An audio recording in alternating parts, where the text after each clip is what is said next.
Realize Andy Richter had a political side to him. That's pretty surprising. All right, welcome back. With us now, contributing editor for Vanity Fair, Vicky Ward. Last week, Vicky wrote a column exposing Andres Piedrahita. Did I do that well? Say it. Andreas. Piedrahita. Very nearly. First say it. It's so much better than what I do. The chief shareholder of a $1 billion Madoff feeder fund. For vacationing on a yacht he promised to sell in order to raise money for Madoff's victims. His company defended his actions, saying that, quote, Mr. Piedrahita, I did it, is trying to sell the yacht and has been on board with prospective buyers. So he's on the boat, huh? Yeah. Okay. Well, he not was. any longer. But he you was. You but I think with some help from you, Joe. Come on.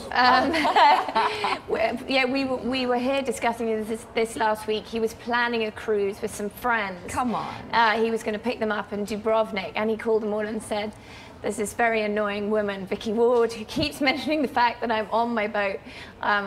It's too embarrassing to go on this cruise, given that, you know, Fairfield Greenwich has lost $7 billion money in the Bernie Madoff Ponzi scheme, so that the cruise was cancelled. He is off the boat. Good job Fourth there. Estate did its work. Are they still trying to sell the yacht? Yes, they are. What's the asking price? Because Harold and I were thinking about I know, Joe needs going into boating. When well, did it start? Well, it says price on asking. I was told 22 million euros, but I actually spoke to somebody who went and had a look. And like everything, look at that, Joe, you can get it a bit cheaper now. Christy, you want to buy a yacht? Yeah, I'm the person that sold the Playboy jet, so you're talking to the wrong person here.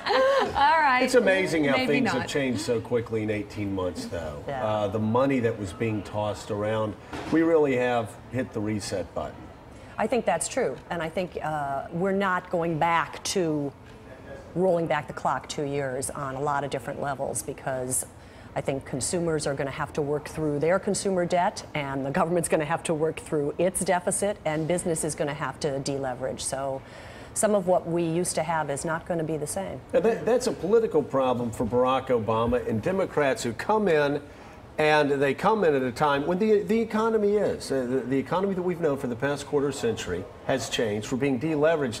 Even if the president were able to throw a Hail Mary pass and turn the economy around, a recovered U.S. economy is going to look nothing like our economy pre-September 15th, 2008, is it? Well, I think you've said it numerous times. The reset button has been pushed. I would be curious from Ms. Hefner, who's run a business. Is this about the Playboy jet? No, this is about unemployment numbers. I mean, the question about unemployment rising over the next year or so, I mean, how do you reconcile that with some of the positive data we're hearing from Wall Street? I mean, is there a disconnect? Joe mentioned earlier, is there a disconnect what Main Street is dealing with and what Wall Street is dealing with? Someone who employed people, how do you assess where we are right now? Well, I think the way you ask the question is the right way to look at it, which is that there are sectors. So one thing I've noticed is that in past recessions, companies were slow to lay off people. Frankly, you pay severance when you lay people off. Then you have the cost of recruitment and training when you need to re-add people. So it was often a last resort. In this recession, I think companies became aggressively proactive in laying people off because they were so fearful of where the bottom was. So those sectors, like Main Street sectors, like retail, and we're going to get some big retail quarterly earnings this week, that I think are going to outperform expectations. I think you're going to see jobs added back more quickly than might have been anticipated. But those sectors like financial services and housing that were disproportionately responsible for layoffs, I think it's going to be much slower. And Vicky, we were talking before about some common misperceptions regarding the crash and who the good guys were, who the villains were. You actually said something before we came on the air that startled me, and that is, well, you seem to lay out a defense for John Thain, Merrill Lynch. Well, I think I didn't own Merrill Lynch stock, but if I had owned Merrill Lynch stock, I think anybody would be defending John Thain. I mean, you know, there was a man who came in to run Merrill Lynch for 10, 11 months. He was completely unemotional. He saw within 24 hours, 48 hours on that famous weekend in the middle of September when you know, Lehman Brothers fell, he saw what was likely to happen unless he took very quick action. And he did the deal with Bank of America.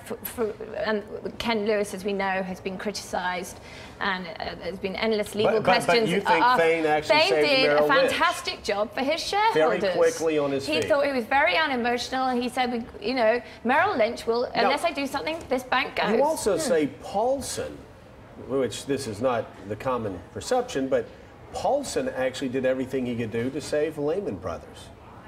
I think, yes, I think when history is rewritten, you know, even Paul Krugman yesterday had to admit that he said, you know, the economy looks like it's much safer, obviously, than it was. And Barack Obama is getting a lot of credit for the stuff that Paulson actually did. It was we forget, but it was Henry Paulson who actually was responsible for the very dramatic legislation that changed, well, actually saved all of Wall Street and the economy. That's the important thing to remember. Wall Street affects Main Street. And